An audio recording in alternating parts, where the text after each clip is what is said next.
তারা ওই টাকাটা যদি বাংলাদেশে ইনভেস্ট করে নিজের মা বাপেরও কাছে পাবে, নিজের বউ বাচ্চারও কাছে পাবে। 2026 সালের কোরবানির বাজার গরম। বাংলাদেশ জুড়ে এখন একটাই আলোচনা, গরু আর গরু। কিন্তু এবার শুধু গরু না, আলোচনা হচ্ছে একটা মানুষকে নিয়েও, যার নাম শুনলে কোরবানির বাজারে সবাই এক বাক্যে বলে, ভাই এই লোক পাগল নাকি? কারণ এই মানুষটা গরু আনেননি ভারত থেকে, আনেননি নেপাল বা মিয়ানমার থেকে, তিনি সরাসরি উড়ে গেছেন পাকিস্তানে। আর সেখান থেকে এমন সব বিশাল দানবাকৃতির গরু কিনে এনেছেন, তাও আবার কার্গো বিমানে করে, যেগুলো দেখলে চোখ কপালে উঠে যায়। হ্যাঁ, ঠিক শুনেছেন, বিমানে করে গরু, কোটি টাকার গরু। এবং এই সিদ্ধান্তের পেছনে আছে একটা বড় কারণ। আজকের ভিডিওতে আমরা জানব কে এই ডিপজল ভাই, কেন তিনি পাকিস্তানে গেলেন, কত টাকা খরচ হলো, আর সেই গরুগুলো দেখতে বা কেমন।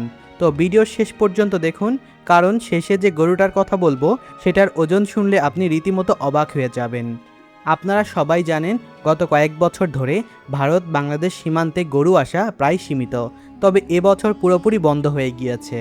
আগে যে গরুগুলো চুয়াডাঙ্গা, যশোর বা সাতক্ষীরা দিয়ে আসতো, সেই পথ এখন প্রায় বন্ধ।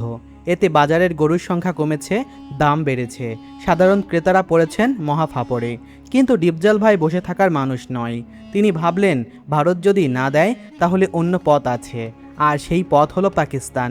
পাকিস্তানের সিন্ধুর, পাঞ্জাব আর বেলুচিস্তান প্রদেশে এমন কিছু গরুর জাত আছে যেগুলো আকারে, ওজনে আর গায়ের রঙে বাংলাদেশের ক্রেতাদের কাছে রীতিমতো স্বপ্নের মতো।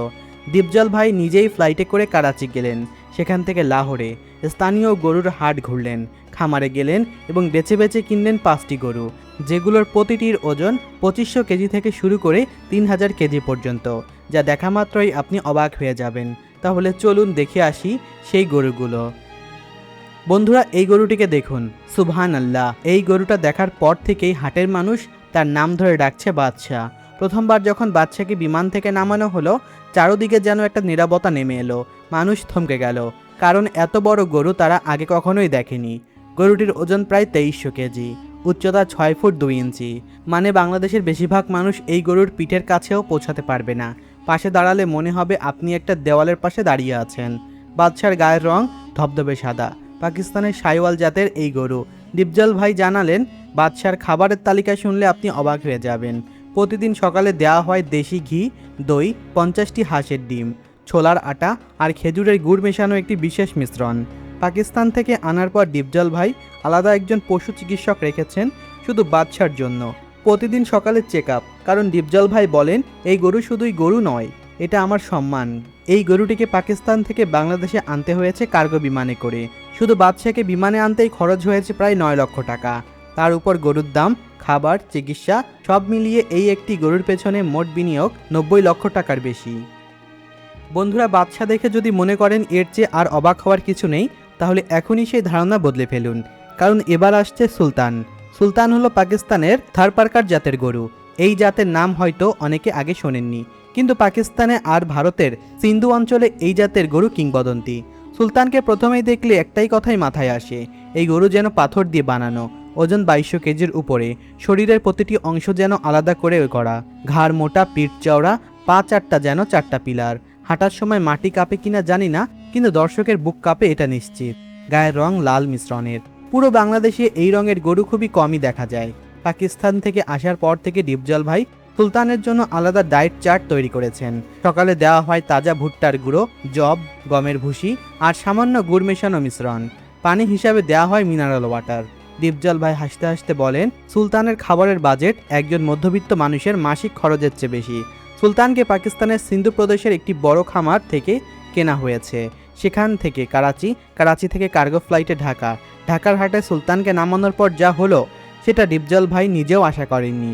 মানুষ ভিড় করলো, ছবি তুললো, অনেকেই শুধু একটাবার ছুঁয়ে দেখার জন্য কাছে এলো। তবে তার দাম চাওয়া হচ্ছে 1 কোটি টাকা। বন্ধুরা, বাদশা আর সুলতানকে দেখে যদি মনে করেন অবাক হওয়ার শেষ, তাহলে ভুল করছেন, কারণ এবার আসছে আমির। এই নামটাই বলে দেয় এটা সবার উপরে।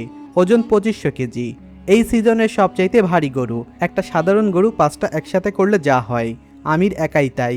কিন্তু শুধু ওজন না, আমিরের শরীরের গঠন দেখলে আপনি থমকে যাবেন। কাঁধের পেশি, পিঠের মাংসের স্তর, পেছনের উরু সব মিলিয়ে মনে হবে কোনো বডি বিল্ডার পোজ দিয়ে দাঁড়িয়ে আছে।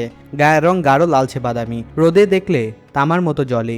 প্রতিদিন খায় 40 কেজির বেশি তাজা ঘাস, ছোলার আটা, সরিষার খৈল আর বিশেষ ভিটামিন মিশ্রণ। পানি খায় দিনে 150 লিটার। পাকিস্তান থেকে বিমানে আনতে শুধু পরিবহন খরচ হয়েছে 7 থেকে 8 লক্ষ টাকা, কারণ আমির এত বড় যে বিশেষ স্টিলের ক্রেন বানাতে হয়েছে।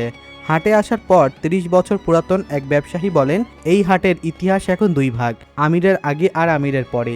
দাম চাওয়া হচ্ছে 1 কোটি টাকা। বন্ধুরা, এবার এই গরুটিকে দেখুন। এর নাম হচ্ছে জাদুঘর, আর নামটা একদম মিথ্যা নয়। ওজন প্রায় 1900 কেজি। পাকিস্তানের লাল সিন্ধি জাতের এই গরু দেখতে যেন আগুনের গোলা। গায়ের রং টকটকে লাল, এতটাই উজ্জ্বল যে রোদে দাঁড়ালে দূর থেকেই চোখে পড়ে। শরীরটা লম্বাটে আর সুগঠিত, পা চারটা মজবুত, পিঠ সমতল, কুজ উঁচু। দেখলে মনে হয় কেউ যেন মাপজোক করে বানিয়েছে। প্রতিদিন খায় তাজা ঘাস, ভুট্টার গুঁড়ো আর গুড় মেশানো বিশেষ মিশ্রণ। দীপজল ভাই বলেন, জাদুঘরের খাবারে একটু গুড় না দিলে সে মুখই দেয় না। হাটে আসার পর সবাই এক বাক্যই বলছে, এই রঙের গরু বাংলাদেশে আগে কেউ কখনো দেখেনি। তবে তার দাম চাওয়া হচ্ছে 30 লক্ষ টাকা। বন্ধুরা, এবার এই গরুটিকে দেখুন। নাম হচ্ছে বজ্রপাত। এই নাম কেন রাখা হয়েছে জানেন? দীপজল ভাই বলেন, প্রথমবার এই গরুকে দেখে মনে হয়েছিল বুকে বজ্রপাত হয়েছে, তাই এর নাম বজ্রপাত। বজ্রপাতের ওজন প্রায় 1800 কেজি, উচ্চতা 6 ফুট 5 ইঞ্চি।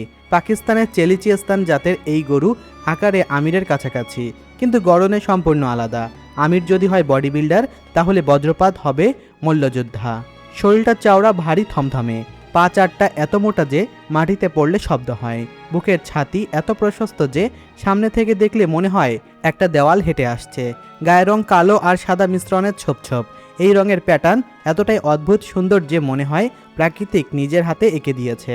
মাথাটা বিশাল ও চওড়া, দুটো চোখ ছোট কিন্তু তীক্ষ্ণ, যেন সব কিছুই মেপে দেখছে। দুটো শিং মোটা ও লম্বা, সামান্য উপরের দিকে বাঁকানো। দেখলে মনে হয় যেন মাথায় দুটো তলোয়ার লাগানো। ঘাড় এতটাই মোটা যে গলার ডিউলা প্রায় মাটি ছুঁই ছুঁই করছে। হাঁটার সময় পুরো শরীর দুলতে থাকে। বজ্রপাতের খাবারের তালিকা একটু অন্যরকম। সকালে দেওয়া হয় ভুট্টার গুঁড়ো, জবের আটা আর নারিকেলের গুঁড়োর মেশানো মিশ্রণ। দুপুরে 35 থেকে 40 কেজি তাজা ঘাস, বিকালে পাকা কলা আর গুড়, রাতে সরিষার খৈল এবং মিনারেল সাপ্লিমেন্ট। দীপজল ভাই জানালেন, বজ্রপাত পাকা কলা না পেলে রাতে ঠিকঠাক ঘুমায় না। প্রতিদিন কমপক্ষে 30 থেকে 40টা কলা লাগে শুধু এই গরুটির জন্য। বজ্রপাত হাটে আসার পর সবচেয়ে বেশি আলোচনা হয়েছে এর রং এবং শিং নিয়ে। অনেকেই বলছেন এই গরুর ছোপ ছোপ রং দেখলেই মনে হয় বিদেশি কোনো প্রাণী। একজন ক্রেতা কাছে এসে শিং ধরতে গিয়ে হাত ছড়িয়ে নিলেন, বললেন, ভাই ধরতে সাহস হচ্ছে না। দীপজল ভাই হেসে বললেন, ধরার দরকার নেই, শুধু কিনুন। দাম চাওয়া হচ্ছে 45 লক্ষ টাকা। তো বন্ধুরা, দীপজল ভাইয়ের এই 5টি গরুগুলোর ভেতরে কোন গরুটি আপনার সবচেয়ে বেশি ভালো লেগেছে অবশ্যই কমেন্ট করে জানাবেন।